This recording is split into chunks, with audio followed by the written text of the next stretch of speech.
ولا بكي عايز من اول حسينه تك تك فك تك تك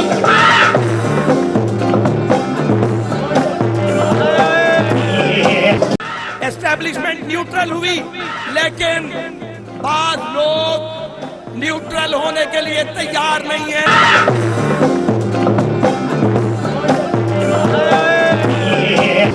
ٹکٹ لینے والا اگلے انتخابات کے اندر سوچے گا 2 مرتبہ کہ نون لیگ کا ٹکٹ اس کو لینا چاہیے یا نہیں. بسم اللہ الرحمن الرحیم. میں اقبال سبحانی. ناظرین، جب سے پاکستان بنا ہے 3 قسم کی طاقتوں نے پاکستان پر حکومت کی ہے.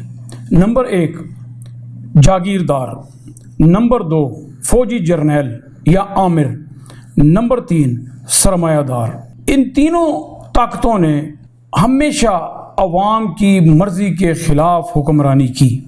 جاگیردار نے جب اقتدار سنبھالا تو ملک کو اپنی جاگیر سمجھا، عوام کو اپنی جاگیر سمجھا، اور جیسے کوئی جاگیردار کمیوں کو اور اپنے غلاموں کو حکم دیتا ہے اور فیصلے کرتا ہے، اس طریقے سے فیصلے جاگیردار طبقے نے پاکستانی عوام کے اوپر اور اس ملک کے اوپر کیے. پھر جب سرمایہ دار آیا تو سرمایہ دار نے اس ملک کے عوام کو بازاروں میں پڑی ہوئی اشیاء سمجھا اور اس کی خرید و فروخت کی. ممبران اسمبلی کی خرید و فروخت کی، کئی چھانگا مانگا بنے، کئی سندھ ہاؤس بنے، اور ارکان اسمبلی کی خرید و فروخت وہ سرمایہ دار کرتا رہا. یعنی کہ ملک میں عوام کے مزاج کو اس نے صرف اس طرح تیار کیا کہ جیسے لوگوں نے یہ سمجھ لیا کہ پیسہ ہے تو زندگی ہے، اگر پیسہ نہیں ہے تو کوئی زندگی نہیں ہے. یعنی کہ پیسے کی دوڑ پر لگا دیا. جاگیردار نے برسا برس حکمرانی کی، سرمایہ دار نے برسا برس حکمرانی کی، اور پھر اس کے بعد آپ نے دیکھا کہ فوجی ڈکٹیٹر، فوجی جرنیل، انہوں نے بھی حکومت کے اوپر قبضہ کیا اور پھر عوام کو اور ملک کو ایسے چلایا کہ جیسے کوئی فوجی اپنی نچلی بٹالین کو یا نچلے سپاہیوں کو جیسے آرڈر دیتا ہے، پھر وہ ان سے توقع رکھتا ہے کہ وہ یس سر کہیں گے، اس کے علاوہ وہ کچھ نہیں کہیں گے. تو پھر فوجی جرنیلوں نے اس ملک کو اور اس ملک کی عوام کو ایسا دبا کے اور ایسا پیس کے رکھا کہ اس نے اپنی مرضی کے فیصلے کیے. اور پھر اس کے بعد بہت سے لوگوں نے اس نظام کے خلاف آواز بلند کی، جیسے طاہر القادری نے ہمیشہ یہ کہا اور اصغر خان نے ہمیشہ یہ کہا کہ چہرے نہیں نظام بدلو. یہ ایک ایسا نعرہ تھا کہ نظام کے بدلنے سے، اداروں کے مضبوط ہونے سے پاکستان کی جو ترقی ہے وہ اس کے ساتھ مشروط تھی. مگر آپ دیکھیں کہ ان وڈیروں اور ان سرمایہ داروں نے پاکستان کے نظام کو تبدیل نہیں کرنے دیا. لوگ نعرے لگاتے رہے اور ناکام ہو کے واپس اپنے گھروں کو جاتے رہے، سیاست کو خیر آباد کہتے رہے. مگر پاکستان کا نظام آج 75 سال گزر گئے، پاکستان کا نظام نہیں بدلا. پاکستان میں چہرے بدلتے رہے اور پھر وہی چہرے دوبارہ پھر ان کی نسلیں، پھر ان کی اولادیں پاکستان پر حکمرانی کرتی رہی، اور آج تک ایسا ہو رہا ہے. آج بھی اقتدار وڈیروں کے پاس، سرمایہ داروں کے پاس، جاگیرداروں کے پاس اور اسٹیبلشمنٹ کے پاس ہے، اداروں کے پاس ہے. اداروں کی مرضی کے بغیر آپ ہل نہیں سکتے. اور یہ جو جاگیردار اور سرمایہ دار ہیں، یہ ان کی مجال نہیں ہے، کیونکہ ان کی دولتیں باہر ہیں، ان کی اولادیں باہر ہیں، ان کے خزانے باہر ہیں، ان کی جائیدادیں باہر ہیں، ان کے اکاؤنٹس باہر ہیں، ان کا پیسہ باہر ہے. تو یہ کیسے عوام کے لیے کام کر سکتے ہیں؟ انہوں نے چلنا ہے تو صرف غلامی کے انداز سے پاکستان کی عوام کو کے اوپر فیصلے مسلط کر کے چلنا ہے. پنجاب اسمبلی میں یہی کچھ ہوا. جیسے 2 دن پہلے آپ نے دیکھا کہ کیسے وزارت اعلیٰ کے امیدوار، پاکستان تحریک انصاف کے امیدوار جن کا تعلق کاف لیگ سے ہے اور وہ پنجاب کے صدر بھی ہیں کاف لیگ کے، کیسے وہ 186 ووٹ لے کر اور 179 کے مقابلے میں وہ شکست کھا گئے. اور وہاں پر ڈپٹی اسپیکر نے ایک غیر آئینی رولنگ دی، ایک غیر آئینی فیصلہ کیا، اور نتیجے سے بے پرواہ ہو کر وزیر قانون ان کو بار بار تنبیہ کرتے رہے کہ آپ غیر آئینی بات کر رہے ہیں، آپ غیر آئینی فیصلہ کر رہے ہیں، آپ غیر قانونی فیصلہ کر رہے ہیں. مگر انہوں نے پرواہ نہیں کی. پرواہ اس لیے نہیں کی کہ ان کو یہ پتہ ہے کہ مجھے کس نے پکڑنا ہے، مجھے کس نے پوچھنا ہے. طاقتیں تو ہمارے ساتھ ہیں، ادارے تو ہمارے ساتھ ہیں، تو ہمیں کس نے پوچھنا ہے. تو اسی لیے جرأت پیدا ہوتی ہے اس طرح کے لوگوں کو اس طرح کے فیصلے کرنے میں. اور پھر دیکھ لیں کہ کیسے جب سپریم کورٹ نے ڈپٹی اسپیکر کو دوست محمد مزاری کو بلایا اور بار بار بلانے کے باوجود دوست محمد مزاری سپریم کورٹ پیش نہیں ہوئے اور لیت و لال سے کام لیتے رہے. یہ ہے ایک نظام جس کی میں بات کر رہا ہوں کہ جس کو ختم کرنے کی ضرورت ہے, جس کا ملیہ میٹ کرنے کی ضرورت ہے عوام کی طاقت سے. اب ایک مرتبہ پھر مسلم لیگ نون کی طرف سے فوج کے خلاف اور ججوں کے خلاف ایک منظم انداز سے میڈیا کے اوپر جا کر سوشل میڈیا کے ذریعے ٹویٹر کے ذریعے ایک منظم انداز سے ایک ججز کے خلاف ایک مہم شروع ہو چکی ہے, اور وہ مغالطات اور وہ دھمکیاں دی جا رہی ہیں ججز کو کہ جیسے انہوں نے ماضی میں کیا کہ انہوں نے ججوں کو ہمیشہ دھمکیاں دی, ان کی مرضی کے فیصلے ہوں تو ٹھیک ہے, ان کی مرضی کے خلاف فیصلے ہوں تو وہ فیصلہ ان کو منظور نہیں. مریم نواز نے ابھی 2 دن پہلے اپنی تقریر میں یہ بات کہی, ابھی فیصلہ ہوا نہیں ہے. انہوں نے کہا کہ میں کسی قسم کے فیصلے کو نہیں مانوں گی, ابھی فیصلہ ہوا نہیں, فیصلہ ہونے سے پہلے مریم نواز جو ہیں وہ فیصلے کو نہ ماننے کی بات کر رہی ہیں. آپ اس سے اندازہ لگا لیں کہ ان کو اندازہ ہے کہ انہوں نے ایک غلط کام کیا ہے, ایک غلط فیصلہ ہوا ہے, تو اب سپریم کورٹ کے فیصلے سے پہلے ہی وہ کہہ رہی ہیں کہ ہم فیصلے کو نہیں مانیں گے.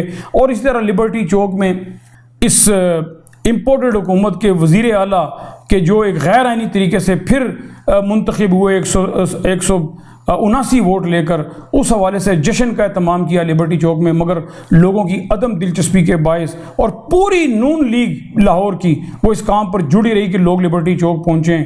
مگر آپ دیکھیں کہ وہاں پر انہوں نے وہ جو جشن کی جو بات تھی اس کو تبدیل کر کے اسے یوم یکجہتی میں تبدیل کر دیا, اور وہاں پر عجیب و غریب کوئی سے کوئی فنکار لے کر آئے اور گلوکار لے کر آئے, اور وہ ایسے جیسے کوئی مسخرے ہوتے ہیں.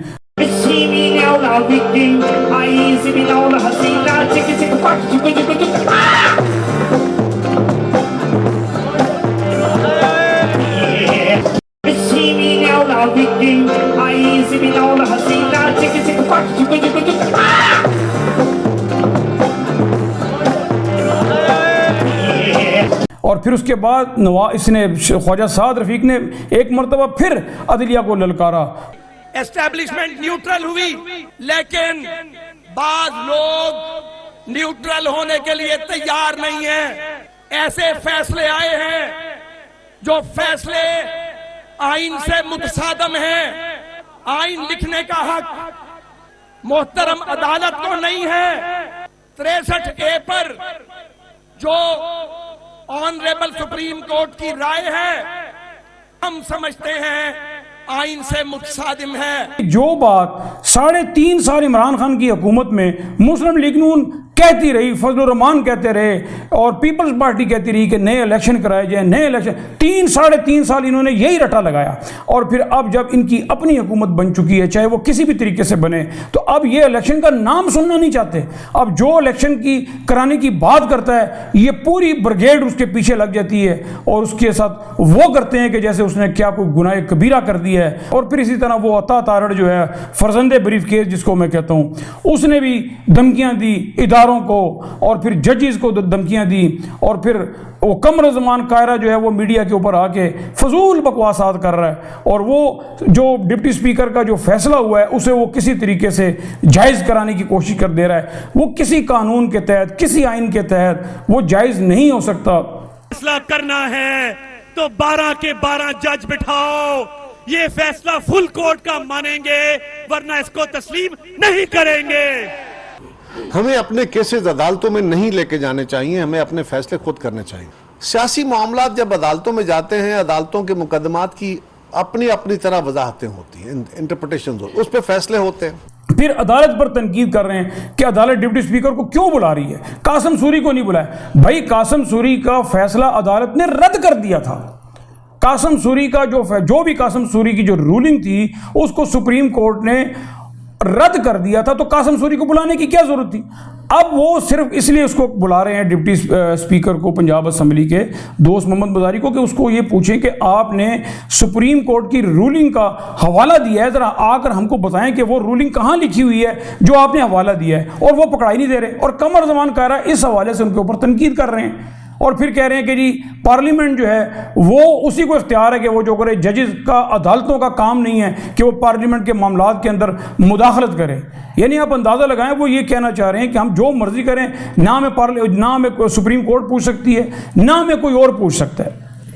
ججز کو دھمکیاں اور گالیاں دینے کے حوالے سے پچھلے 2 سے 3 دن کے اندر 11,000 ٹویٹ آئے ہیں، اور پھر اسی طرح سوشل میڈیا کے اوپر 529 ایسے فیس بک کے اکاؤنٹ ہیں کہ جو ججز کے خلاف مغلظات بک رہے ہیں، اور ان اکاؤنٹس کو مریم نواز بھی فالو کر رہی ہے، اور اس کے اوپر اس نے خاموشی تانی ہوئی ہے۔ یعنی کہ ایک منظم انداز سے اب ججز کے خلاف ایک سلسلہ شروع ہو چکا ہے دھمکیاں دینے کا۔ اگر آپ کو یاد ہو ناظرین، تو جو سینیٹر تھے نہال ہاشمی، انہوں نے کیسے ثاقب نثار کے حوالے سے دھمکیاں دی، ان کا کہ آپ نے ریٹائر ہو جانا ہے اور آپ نے گھر چلے جانا ہے، اور ہم نے آپ کی یہ زمین آپ پر تنگ کر دینی ہے، ہم نے یہ زمین آپ کے بچوں پر تنگ کر دینی ہے، اور آپ کے بچوں کا بھی یہاں رہنا محال ہو جائے گا۔ حساب لینے والوں، ہم تمہارا یوم حساب بنا دیں گے۔ جنہوں نے بھی حساب لیا ہے اور جو لے رہے ہیں، کان کھول کے سن لو، ہم نے چھوڑنا نہیں تم کو۔ آج حاضر سروس ہو، کل ریٹائر ہو جاؤ گے۔ تمہارے بچوں کے لیے، تمہارے خاندان کے لیے پاکستان کی زمین تنگ کر دیں گے ہم۔ میں اس کے ساتھ آپ کو ایک اور بڑی افسوسناک خبر سنانا چاہتا ہوں، اور وہ یہ ہے کہ پنجاب بار کے سیکرٹری اشرف راہی کو رات لاہور میں نامعلوم افراد نے ان کی گاڑی کے اوپر فائرنگ کر کے ان کو قتل کر دیا۔ میں سمجھتا ہوں کہ یہ اس سلسلے کی ایک کڑی ہے۔ یہ صرف اس لیے کیا جا رہا ہے تاکہ وکلاء کے اندر خوف و ہراس پھیلے، وکلاء ہڑتال کریں، وکلاء عدالتوں کا بائیکاٹ کریں، اور سپریم کورٹ میں وکلاء پیش نہ ہوں، اور ان کا جو معاملہ ہے یہ طول پکڑے اور کوئی فیصلہ نہ آ سکے، اور حمزہ شہباز جو ہے وہ وزیر اعلیٰ رہیں۔ جب تک یہ سلسلہ چلتا رہے گا، ہو سکتا ہے اس کے بعد پھر کوئی اور نئی ایسی گیم ڈال دیں کہ عدالتوں کو ایسا کو خوف زدہ کر دیں، کیونکہ یہ اپنی مرضی کا فیصلہ لینا چاہتے ہیں۔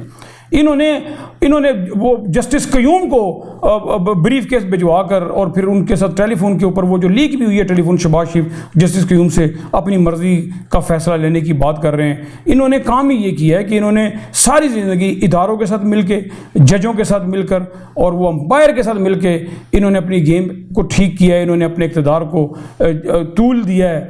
ابھی ایک اور اینکر جو ہیں، صحافی ہیں طلعت حسین، جن کا ٹلٹ مسلم لیگ نون کی طرف سے کافی عرصے سے ہے، آج انہوں نے بھی ایک بڑی حیران کن بات کی۔ وہ میں آپ سن سکتے ہیں کہ انہوں نے کیا کہا۔